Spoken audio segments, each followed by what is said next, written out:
This video was created for information and entertainment purposes only. I'm not responsible for the actions of my viewers. I don't urge you to break the laws of your country.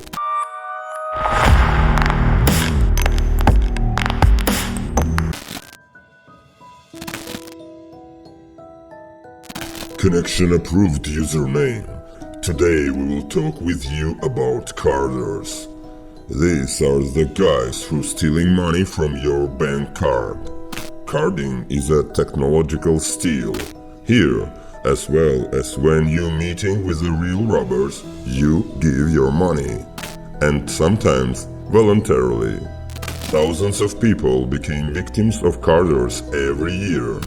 And the stolen sums amount to millions of dollars. Quite recently, Belarusian investigators brought to court the case of the three carders who stole about $400,000 over several years. The dudes made money for 7 apartments, 3 cars, and in general for a beautiful life. But unfortunately, you can't take all this to prison. In general, carding appeared back in the 90s, when Asians forged plastic cards and bought expensive equipment with their help. Since then, carding has not lost its popularity, but theft methods have become much more diverse. So, the task of any carder is to make money using stolen bank card data, preferably foreign. The more of this data, the easier it is to weld. Trendy are the cards of the residents of the USA. At the same time, carders call themselves Robin Hoods, stealing from the rich for the benefit of the poor.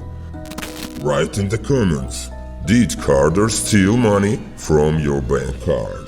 As well, subscribe to my channel and they will never be stolen again. The most popular scheme for making money is ordering equipment and gadgets in online stores in the United States. Scammers buy, for example, an iPhone for someone else's money and sell it somewhere in Russia with a 30% discount. But not everything is as simple as it seems at the first glance.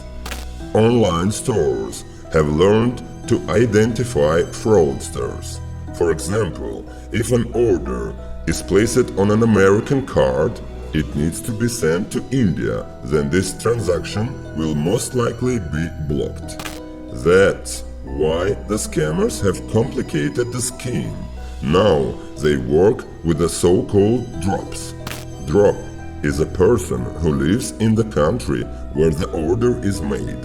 He is hired to send equipment to India, while he may not even know that he is involved in a crime. Another option for creating a remote desktop with the US IP address. This helps to receive the package while the store and the owner of the card don't understand that they have been thrown. Also, carders buy goods on white gift cards from stores which were purchased for other people's money.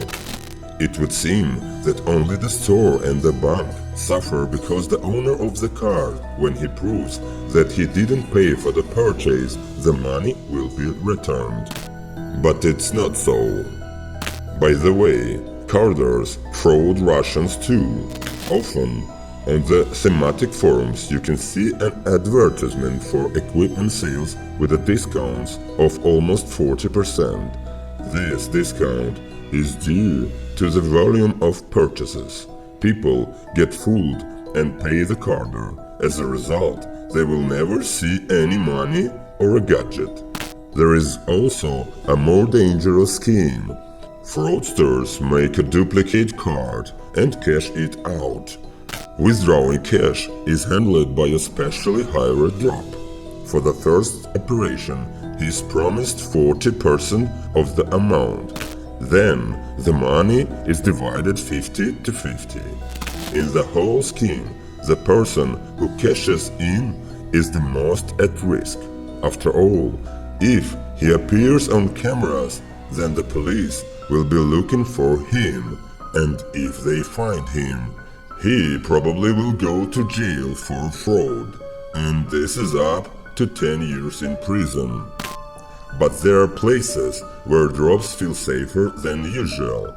For example, about DNR and LNR, self-proclaimed republics in the east of Ukraine. There, cashing from the car takes place through third parties. Nobody recognizes the separatists, which means there are no large banks here. In the Donbass, cashing is simply flourishing, and ordinary residents mainly use this. To get the cash, you need to transfer the required amount to the fraudsters via the internet, plus 5% of it. Experts assure you there is no prison threat with a drop, but they can shoot or blow you up. There are also pitfalls here. Usually the drops themselves have to pay for the delivery of the card, pay a small amount from above, so often carders throw drops and send them empty cards, or simply disappear after receiving the loot for sending. These are scammers rather than carders, just ordinary scammers. They steal card data not only from Americans, but also from Russians. There are several ways, from simple theft of plastic to a skimmer and fake ATM keyboards. One of the recent data thief hacks is using a home portable terminal.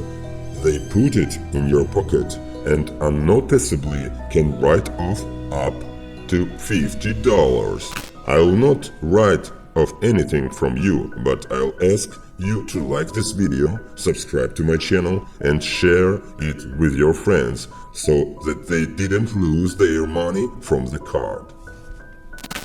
I'm waiting. Push the like.